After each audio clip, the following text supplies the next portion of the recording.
Okay, the psychological advantages of an interrogation. You can't. The confessions taken of our lengthy interrogations during incommunicado detentions have been considered involuntary. That means that if you keep somebody for a long time and they're not allowed to talk to somebody else, that you cannot do that, right? My longest interrogation was 7 hours. 7 hours. We had pizza delivered.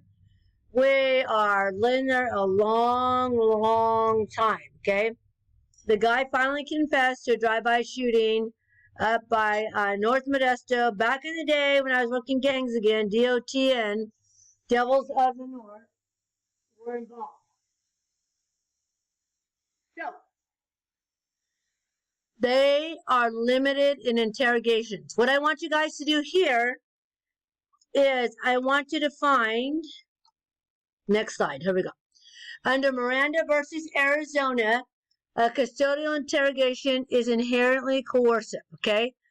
But under Miranda versus Arizona here, what I want you guys to do is find some type of news article or find something on the internet that shows the violation of Miranda was taking place. Okay, I do not just want California, because here's what's going to happen. Everybody jumps on California, and then when they jump on California, everybody, the first one they find is Google. They go all Google the same thing. So what I'll have you guys do is pick different states. There's 50 of them. Whatever you want, pick a state. And then tell me how the police officers violated Miranda. Okay, so on this here, so that's one the assignments as this continues on, right? Because I love the people who like only listen to part of the video and then they miss out on all the points, and over a period of time that they miss an A because they're 3 points behind because they don't listen to all the questions. All right, so for Miranda, you have to ask them questions about the crime. That's the first thing, right? Good. Yes. You learned something in college. Yes. The second part is you have custody. Is a person in custody in order to be advised of the crime? Because there's no custody. Remember, ring, ring, ring, call bad guy, bad girl at home. And I do not have to advise them of their Miranda rights because they're not in custody.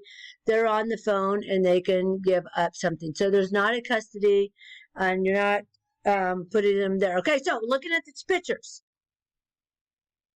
This is the detective here, the guy in the red. Okay, he's your detective. He's talking to bad guy here. This is bad guy.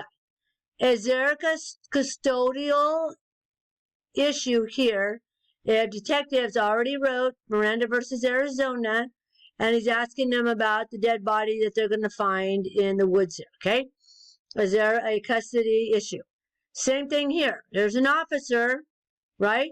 Looks like he's looking at the arm of these guys, maybe looking for track marks, maybe looking for a tattoo that matches that of a suspect. And is this a custody situation? Do you think these people are in custody?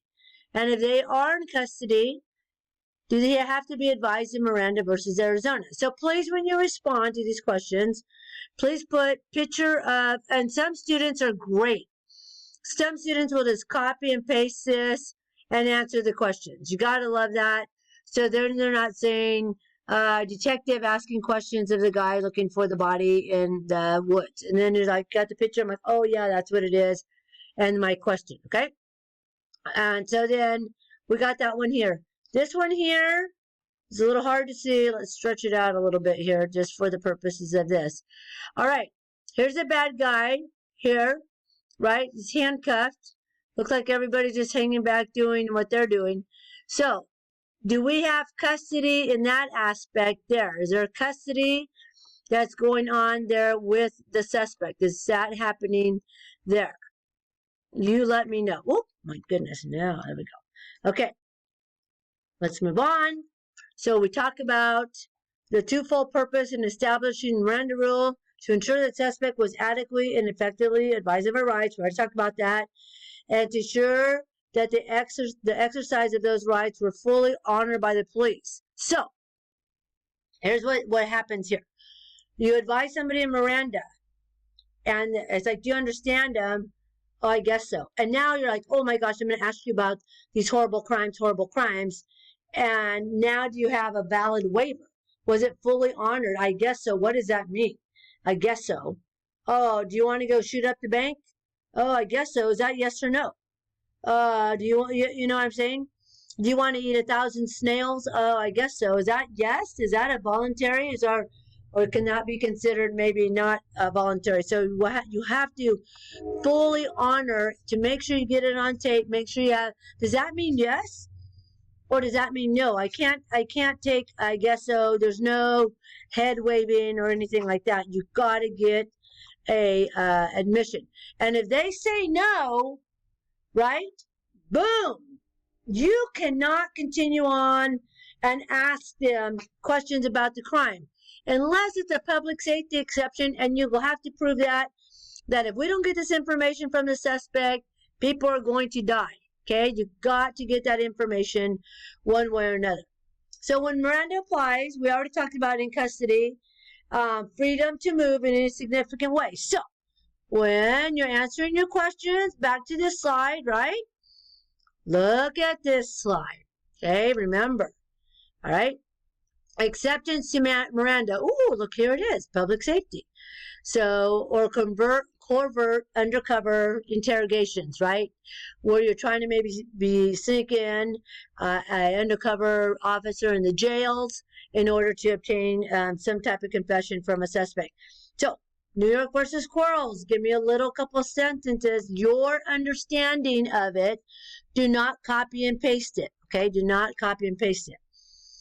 The Sixth Amendment, right to counsel during interrogation. You have the right to have any of the attorneys that you see fit come and represent you at any time during questioning. Absolutely, officer. I want to come and answer your questions. However, I want my attorney, Jacobia Myers, to be present. Please have them come forward. The Miranda requirement attached when conducting custodial interrogation, and the Sixth Amendment right to counsel attaches when the adversarial proceedings begin. So there you have that. All right, so the burden is on the government to establish intentional relinquishment or abandonment of a known right or privilege.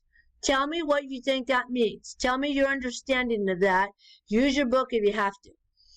To determine if the waiver is voluntarily, the courts will use the test of the voluntariness, okay? There are some case laws. You guys know what to do with the case laws. Tell me about them. Woo! Look what you guys learned. Individuals have the Fifth Amendment right to protection of self-incrimination, and defendants are not compelled to testify themselves in a court of law regarding criminal matters, right? Here's some more wonderful stuff that you learned. All right, guys, congratulations. Week 5, get out of here. Go answer the questions. Look at the modules. Do your work. Talk to you later. Bye-bye.